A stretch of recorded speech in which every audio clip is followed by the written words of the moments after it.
The Battle of Flodden, fought on September 9, 1513, was one of the most devastating defeats in Scottish history and a turning point in the long-standing conflict between England and Scotland.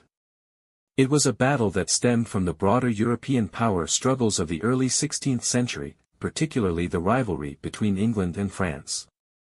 At the time, Henry VIII of England was engaged in a military campaign in France, leaving the northern defences of his kingdom vulnerable. Seizing this opportunity and honouring Scotland's commitment to the Auld Alliance with France, King James IV of Scotland decided to launch an invasion of northern England. His army, estimated to be between 30,000 and 35,000 men, was one of the largest ever raised in Scotland.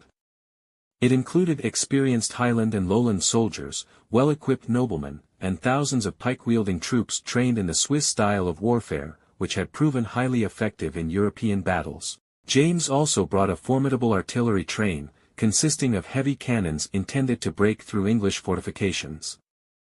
In late August, he crossed the border and began capturing key strongholds, including Nareham Castle, before advancing deeper into Northumberland.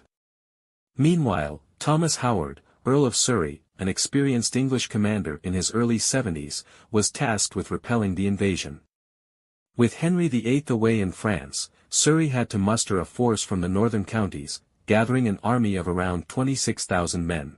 Though smaller in number than the Scots, the English force had distinct advantages in battlefield experience, tactics, and weaponry. Many of its soldiers were seasoned veterans, and their traditional use of billhooks, shorter and more adaptable polearms, proved more effective in close combat than the long pikes favoured by the Scots. Additionally, the English longbowmen, known for their deadly accuracy and rapid rate of fire, would play a crucial role in the coming battle. Surrey, recognizing the Scots' strong defensive position on Flodden Hill near Branxton, executed a clever maneuver by marching his troops around the Scottish flank, forcing James to abandon his high ground and move to a lower, marshy position where his pike formations would be less effective. The battle commenced in the late afternoon under darkening skies. The Scottish artillery, while impressive, was poorly positioned, and its fire proved largely ineffective against the advancing English troops.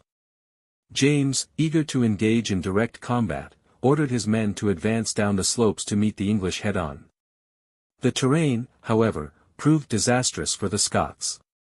The marshy ground slowed their advance and disrupted the cohesion of their pike formations, preventing them from using their weapons to full effect. Initially, the Scottish left wing managed to push back the English right, but this success was short-lived. The English centre and right, using their billhooks and swords, engaged the Scots in brutal hand-to-hand combat. The long pikes, which had been intended to dominate the battlefield, became unwieldy in the muddy conditions, allowing the English to close in and cut down their opponents with ruthless efficiency. The longbowmen, stationed at key positions, rained arrows down upon the Scottish ranks, further increasing the carnage. As the battle wore on, the Scottish army disintegrated. James IV, rather than retreating, fought courageously on the front lines, determined to stand his ground. His personal bodyguard was cut down around him, and he himself was slain, making him the last British monarch to die in battle. His death marked the breaking point for the Scottish army, which collapsed into a chaotic retreat. The losses were staggering, an estimated 10,000 Scots perished, including a significant portion of the country's nobility.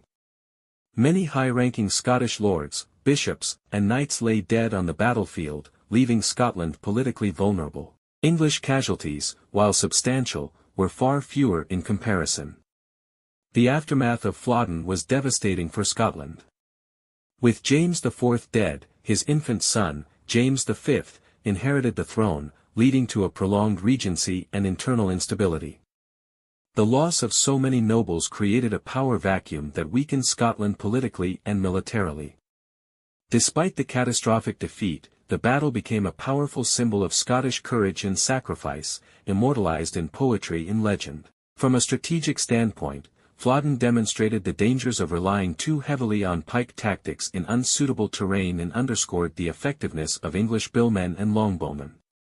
The battle's outcome reinforced England's dominance in the region, and though the Anglo-Scottish wars would continue, Flodden remained one of Scotland's darkest days, a stark reminder of the risks of overreaching ambition in war.